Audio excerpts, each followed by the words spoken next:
कहते हैं जब ही सतनाम हृदय धरो भयो पाप को नाश।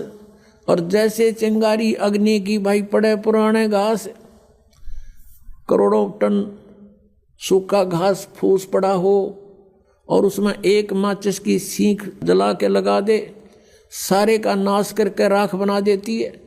और चलती हवा उसको इधर उधर, आंधी तूफान उसको उठाकर फेंक देता कहीं का कहीं, वो अक्षेत्र क्लियर भी हो जाता है। ऐसे ही परमात्मा कहते हैं जैसे सूरज के आगे बदरा ऐसे कर्म छयारे, और प्रेम की पवन करे चित मंजन झलके तेज नयारे।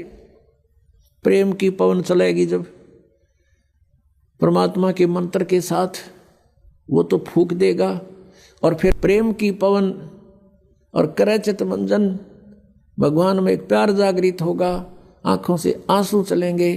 कहते फिर वो हवा फेंक देगी उस सारी राख को भी, कहीं की कहीं पटक देगी।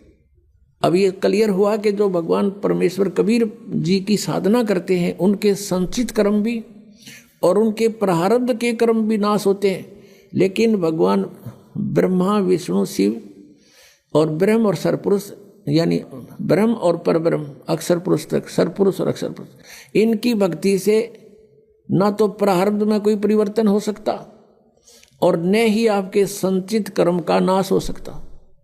क्रियामान कर्म ज्ञान से कुछ बचाव हो जाता है, संतों का संग करने से, ज्ञान के समझने से कुछ पापों से, क्रियामान पापों से बच सकते हैं। जो कर रहे हैं उनसे कुछ फर्क पड़ जाता है, लेकिन प्रारब्ध में कोई परिवर्तन नहीं होता। अधिक जानकारी के लिए डाउनलोड करें संत रामपाल जी महाराज ऐप व सब्सक्राइब करें संत रामपाल जी महाराज यूट्यूब चैनल।